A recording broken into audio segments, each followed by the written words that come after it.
রুবেল, আমি খাবা খাবা যাচ্ছি। আমি এটা তোরে না তো আইয়ে কি ভাইয়া? তোরে আর বায়ুতের নিবন্ধন বানাবেলা কাগজপত্র দিলাম। আজ কতদিন হয়ে গেছে, কি এখন 10 না গিলা তুই আর তো হলার গিলে।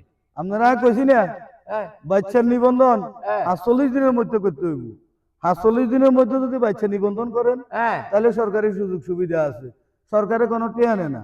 আর মৃত্যু সনদও একই অবস্থা, হ্যাঁ 45 দিনের মধ্যে করতে হইব, নলে কিন্তু ইয়া জরিমানা আছে। ওরে বাবরে, তো সরকারে যে তো আইন করছে আগিয়ে দেখেন জানিনি তোরে কাগজপত্র ব্যাগে দিলাম। খেয়াল করছি 2-4 দিনে তো হয়ে যাবো কই।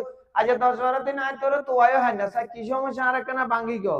আপনারা আয় কই হ্যাঁ 45 দিনের তো বানাইলে হ্যাঁ সরকার কোনো ফি নেয় না। আচ্ছা জন্ম নিবন্ধন, মৃত্যু সনদ, হ্যাঁ তারপর যে মনে করেন না এই যে বাচ্চা আর দিয়ে দিচ্ছেন হ্যাঁ নিবন্ধন বানাই ফেললা, হ্যাঁ 10 বছর হয়ে গেছে। হ্যাঁ এই 10 বছর হয়ে গেলে এটা একটা বাড়তি সরকারি ফি নেই, আচ্ছা বুঝছেন? আমরা তো জানেন না, আমরা যেহেতু দেশের নাগরিক হ্যাঁ এগুলা জানতে হইব, বুঝতে হইব। অবশ্যই প্রত্যেকটা মা বাবারও যাই করবেন আজ্ঞা বাজ্যাই হ্যাঁ বাচ্চা হইলে শিশু জন্মের হ্যাঁ 45 দিনের মধ্যে হ্যাঁ হেতা করে করবেন আস্তে করি পরিশোধে আয় কাগজপত্র লই, মা বাপের আইডি কার্ডের ভোটার ফটোকপি, মা বাপের জন্ম নিবন্ধন বাংলা ইংরেজি অনলাইন কপি নিয়া হ্যাঁ বাচ্চার টিকেট কার্ড না থাকলেও হ্যাঁ সাদা কাগজে আস্তে করে নাম ঠিকানা জন্ম তারিখ টারিখ সুন্দর করে লেখি হ্যাঁ আঙ্গু কাছে আনলে আমরা জন্ম নিবন্ধন পরিশোধে ইনশাল্লাহ বানাই দিতাম হারি।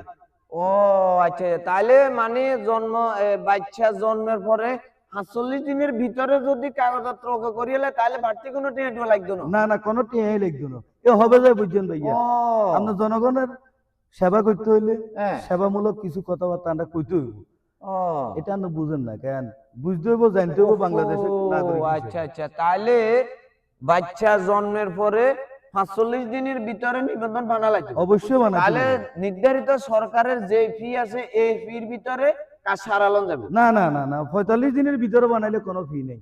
মানে আচ্ছা দেখ 45 দিনের ভিতরে কোনো ফি নাই। না কোনো ফি নেই, ওহো রে, তাহলে তো একেবারে দারুণ সুযোগ ফি। ফ্রি ফ্রি, বুঝেননি? আর অথচ এই দুগুণ টিয়ালো হিসেবে ছিল গুড়িয়ের খালি ইয়েন মানা দিবে লাই তো কোথায় হাইতাম না, যে বাচ্চা 48 দিন হারের জন্য যে এত জামিলা চলে। তো কোন না দর্শকের কেন উদ্দেশ্যে কিছু কোন। তো দর্শক মন্ডলী, আপনাদের উদ্দেশ্যে বলতেছি, আপনাদের যাদের নবজাতক শিশুর জন্ম হয় আপনারা 45 দিনের ভিতরে অবশ্যই নিবন্ধনের কাজ সারাই নেবেন।